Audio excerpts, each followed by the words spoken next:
and welcome to my speed build. Today I'm building a romantic garden cafe on the Hare and Hedgehog lot in Windenburg from the Get Together pack. I wanted this to be a spot where your Sims could go on dates or even meet someone new. A place that feels made for stolen glances and long conversations. Everything here is designed to encourage that atmosphere. Warm lighting, cozy corners, and just enough detail to make the space feel intimate. The glass dome roof really anchors the whole build. It creates that conservatory feeling where daylight pours in during the morning coffee rush, and at night you can see the stars overhead. It's a backdrop that makes any date feel special. Your Sims can sit inside, order a cappuccino, and still watch the evening sky above. Surrounded by dramatic lighting of the glass walls, even simple greenery feels elevated. A single vine or potted fern suddenly becomes part of the design, helping the cafe feel calm and intentional. For the exterior, I used a raised stone foundation and black railings around the front entrance. It's a subtle way of saying this is a place worth dressing up for, because you never know who you might meet here. Inside, the fireplace is one of my favorite parts. I picture Sims leaning in closer on a second or third date, the conversation softer and slower than the first time they met. A love seat by the fire makes that moment possible. It's an excuse for your Sims to sit shoulder to shoulder. For the interior layout, I really wanted a balance between functionality and variety. I started with a few two-top tables since they're perfect for pairs, and placed them to one side of the cafe, as well as in the outdoor seating area. I also included one larger six-top table in the main space. That was important because sometimes cafes are more about community than couples. Maybe you bring a whole household here, or a group of friends comes to hang out together. In the corner by the fireplace, I set down a small rug and a sofa to create a cozy spot for Sims getting to know each other more. The sofa and fireplace makes the cafe feel more relaxed, which breaks up the grid of dining tables and gives the room more character. To make the build feel like a realistic cafe, I added menus to the walls and shelving behind the barista counter. Those details go a long way in making the space feel believable, like a functioning venue where Sims could actually order something and have fun interactions with each other. The barista counter itself really anchors the interior, giving the layout structure and a clear focal point. And finally, I added candles to the tables, and once it gets dark outside, the candles cast a warm, romantic glow across the room. The outdoor courtyard is really where the cafe starts to feel open and connected to the garden. I built it to flow directly off the main room, so when Sims step outside, it feels like an extension of the cafe itself. One of the first details I added was a trellis framing each exterior door. The glass walls on their own look very sleek, but the trellises help soften that modern edge and make the entrances feel more inviting. They also add some texture, so the transition from indoors to outdoors feels less stark. Overhead, I use string lights to pull the space together and create a pretty glow at night.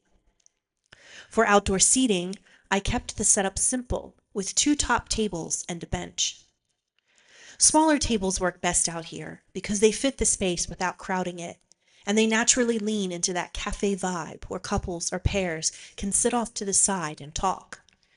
This outdoor area is supposed to feel relaxed, and the little details make the space look more natural. It's meant to be enjoyed slowly instead of rushed through. After adding the flower vases as a finishing touch to the tables, I moved on to the landscaping. The soil terrain paint was already placed off camera, so I began by building up greenery along the foundation. I used bushes with twinkle lights to wrap around the base of the cafe. During the day, they blend in like normal hedges, but at night they glow softly and give the whole building a romantic, candlelit feel. To shape the beds, I placed large curved shrubs that lie flat against the ground. They have a natural shape that works well for carving out borders for the other plants and flowers. This gives the landscaping some structure and feels like it's framing the cafe. I added a bird bath and the snail statue to either side of the front entrance. They're small details, but they draw your eye to the doorway and make the entry more welcoming. Next, I tucked hostas at each corner of the lot and near the front steps. Their wide, glossy leaves fill out the space and act as anchor points around the lot. Once those were in place, I filled in some more of the area with bushy green ferns. Ferns are great because they cover gaps quickly and add texture without being overwhelming. After that, I started layering in flowers. At first, I tried a mix of brighter colors, moving them around to test different heights and sizes. It looked fun, but it felt too busy for the vibe I wanted. Pulling back to a palette of purples, blues, and white gave the garden a softer, more elegant feel, the kind of palette that works for a romantic setting because it's timeless and not distracting. To break up the greenery, I added a few more decor pieces: the globe sculpture, another bird bath, and the birdhouse. I spaced them apart so each feels like it's its own little discovery instead of clutter. They're subtle touches, but they add charm and make the garden feel like it has layers of history, as if it's been slowly decorated over time. The last step was refining, shifting flowers, filling gaps, and adjusting the plants until everything blended together naturally. It's the quiet part of building, but it what makes the garden feel believable, like a place Sims would want to wander through, sit down on a bench, and maybe let a date last a little longer than planned. To frame the lot, I added a tree to each corner. They bring some greenery against the city backdrop and give the build more depth so the landscaping doesn't feel flat. I especially liked using a few trees with blossoms. They added a soft touch of color and reinforced the romantic vibe of the garden cafe. Next, I dressed up the exterior walls with plants, flowers, and green vines climbing across the roofline and trailing along the back wall. These details soften the architecture, so the glass dome doesn't read as too sharp or modern. It starts to feel more like a building that's part of its garden rather than separate from it.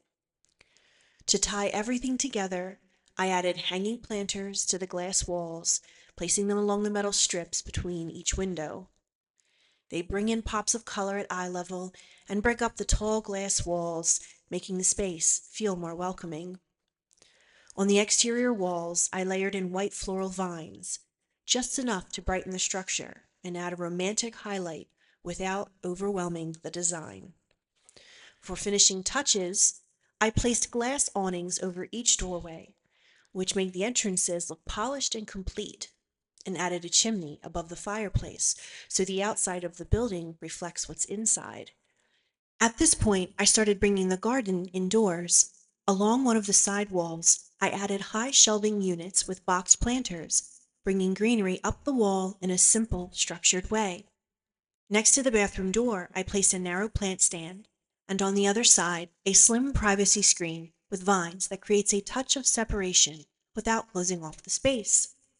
I also mixed in a variety of plant types to give the space more character. A tiny orange tree sits by the sofa, and on the opposite side of the cafe, I placed cactus planters and a large, leafy barrel.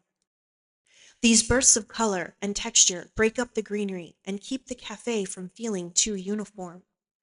On the stone wall, I placed a few hanging plants and added small potted plants on shelves, so every surface has a touch of life. By the time everything was placed, the cafe felt full of greenery from every angle. Tall plants set in the corners, leafy green plants hanging from the ceiling, and smaller plants scattered throughout. It gives the impression that the garden has grown into the cafe itself, making the space feel lush, warm, and perfect for slowing down on a date.